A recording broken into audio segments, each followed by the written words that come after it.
بسم اللہ الرحمن الرحیم۔ السلام علیکم۔ اہل علم متفق ہیں کہ خصوصاً حج اور عمرہ کرنے والے کے لیے زمزم پینا مستحب ہے، اور عمومی طور پر ہر مسلمان کے لیے سب حالات میں زمزم پینا مستحب اور جائز ہے۔ جیسا کہ صحیح حدیث میں ہے کہ نبی مکرم صلی اللہ علیہ وآلہ وسلم نے زمزم پیا، اور ابو ذر رضی اللہ تعالی عنہ بیان کرتے ہیں کہ نبی کریم صلی اللہ علیہ وآلہ وسلم نے زمزم کے بارے میں فرمایا، یہ بابرکت اور کھانا والے کے لیے ایک کھانا ہے۔ صحیح مسلم کی 1922 اور ایک اور روایت میں ہے کہ زمزم ہر بیماری کی شفا ہے۔ زمزم پینے سے کھانے کی ضرورت محسوس نہیں ہوتی اور بیماریوں سے شفا نصیب ہوتی ہے، جیسا کہ ابو ذر رضی اللہ تعالی عنہ سے ثابت ہے کہ وہ مکہ مکرمہ میں ایک ماہ رہے اور صرف زمزم پر ہی گزارا کیا، اس کے علاوہ کوئی اور غذا استعمال نہیں کی۔ اور حضرت عباس ابن عبد المطلب رضی اللہ تعالی عنہ بیان کرتے ہیں کہ زمانہ جہالیت میں لوگ زمزم کے بارے میں ایک دوسرے سے سباقت لے جانے کی کوشش کرتے تھے، حتیٰ کہ اہل و عیال والے لوگ اپنے سب اہل و عیال کو لاتے اور وہ زمزم دن کے ابتدائی حصے میں نوش کرتے، اور ہم زمزم کو اہل و عیال کا ممدن معاون شمار کرتے تھے۔ حضرت عباس رضی اللہ تعالی عنہ فرماتے ہیں کہ زمانہ جہالیت میں زمزم کو پیٹ بھر دینے والے کا نام دیا جاتا تھا۔ ایک اور حدیث پاک ہے، آب زمزم اسی مقصد کے لیے ہے جس کے لیے اسے پیا جائے۔ اسی طرح ایک جگہ نبی اکرم صلی اللہ علیہ وآلہ وسلم نے فرمایا، زمین پر سب سے بہتر پانی زمزم ہے۔ ایک عربی اخبار کے مطابق زمزم کے چشمے سے فی گھنٹہ 68,400 لیٹر پانی مسلسل نکالا جا رہا ہے۔ مسجد حرام سے 450 کلومیٹر دور ایک کارخانہ میں یومیہ 2 لاکھ گیلن آب زمزم ذخیرہ کیا جاتا ہے۔ معدنیات کی موجودگی آب زمزم میں sodium, calcium, magnesium, potassium, chloride, fluoride وغیرہ جو نہ صرف بڑی بڑی بیماریوں کو دور کرتے ہیں بلکہ توانائی بھی دیتے ہیں۔ دوستو، آگ میں ڈالے جانے کے بعد حضرت ابراہیم علیہ السلام نے بابل سے ہجرت کا ارادہ فرمایا اور پھر ایک دن اپنے اہل خانہ کے ساتھ حران نامی علاقے میں ہجرت کر گئے۔ حضرت ابراہیم نے بابل میں ہی اپنی چچا زاد بہن حضرت سارہ علیہ السلام سے شادی کر لی تھی۔ پھر اللہ تعالیٰ نے آپ کو بیت المقدس جانے کا حکم فرمایا۔ اس وقت آپ کی عمر 75 سال تھی۔ بیت المقدس میں کچھ عرصہ قیام کے بعد آپ مصر ہجرت کر گئے۔ ایک دن حضرت سارہ علیہ السلام نے حضرت ابراہیم علیہ السلام سے فرمایا کہ میں چاہتی ہوں کہ آپ ہاجرہ سے نکاح کر لیں، شاید اللہ آپ علیہ السلام کو اولاد کی نعمت سے نواز دے۔ اور پھر حضرت سارہ علیہ السلام نے آپ کا نکاح حضرت ہاجرہ سے کروا دیا۔ حضرت ہاجرہ ایک متقی و پرہیزگار سیاہ فام کنیز تھی، جنہیں مصر کے ایک حاکم نے حضرت ابراہیم علیہ السلام کی بیوی سارہ کو بطور تحفہ دیا تھا۔ حضرت سارہ جو بے اولاد اور حضرت ابراہیم علیہ السلام کے وارث نہ ہونے کی بنا پر مضطرب و پریشان تھیں، انہوں نے حضرت ابراہیم علیہ السلام سے خواہش ظاہر کی کہ آپ اس متقی و پرہیزگار کنیز سے شادی کر لیں، اور پھر اسی طرح حضرت ابراہیم علیہ السلام نے اپنی بیوی سارہ کی خواہش کا احترام کر کے ہاجرہ سے عقد کر لیا۔ اب ہاجرہ ایک کنیز نہ تھی بلکہ وہ اللہ کے خلیل ابراہیم کی شریک حیات بن چکی تھی، اور حضرت ابراہیم علیہ السلام کے براپے کا سکون و سہارا بن گئی۔ وقت گزرتا رہا، ہاجرہ کے یہاں ایک معصوم بچہ پیدا ہوا۔ حضرت ابراہیم علیہ السلام نے اس کا نام اسماعیل رکھا۔ ایک دن حضرت سارہ نے حضرت ابراہیم علیہ السلام سے درخواست کی کہ ہاجرہ اور ان کے فرزند کو کسی دوسری جگہ منتقل کر دیں۔ خداوند عالم نے حضرت ابراہیم علیہ السلام کو وحی فرمائی کہ اسماعیل اور ان کی ماں کو شام سے باہر لے جائیں۔ حضرت ابراہیم نے کہا، خدایا میں انہیں کہاں لے جاؤں؟ ارشاد ہوا، اے ابراہیم، انہیں امن و امان کی جگہ یعنی میرے حرم اور قرۂ ارض کے پہلے مرکز پر لے جاؤ جسے میں نے تخلیق کیا ہے، اور وہ مکہ ہے۔ حضرت ابراہیم نے پیغام وحی الہی اور اس بے آب و گیا صحرا میں حضرت ہاجرہ اور اسماعیل کے محل سکونت کے بارے میں ہاجرہ کو خبر دی۔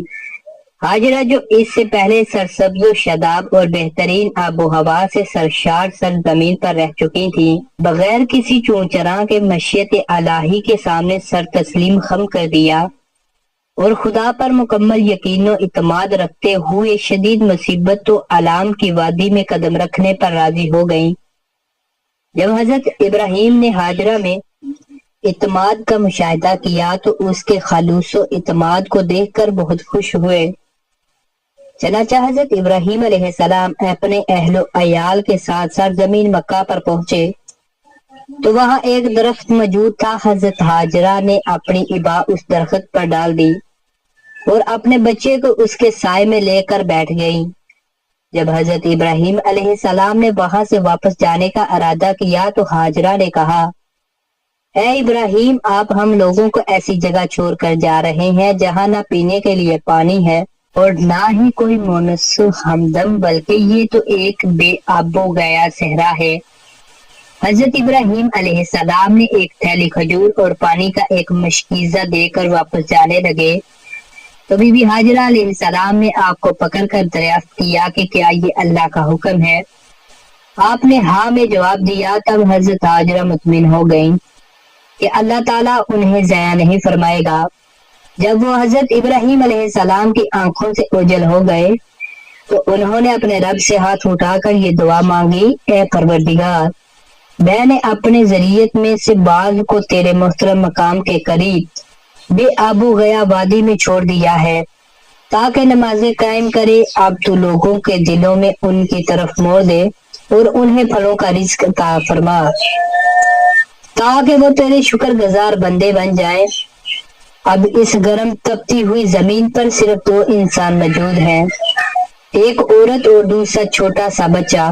ماں اور بیٹے کو پیاس لگی۔ ماں صفا اور مروہ پہاڑوں کے درمیان پانی کی تلاش میں باغ دور کر رہی ہیں۔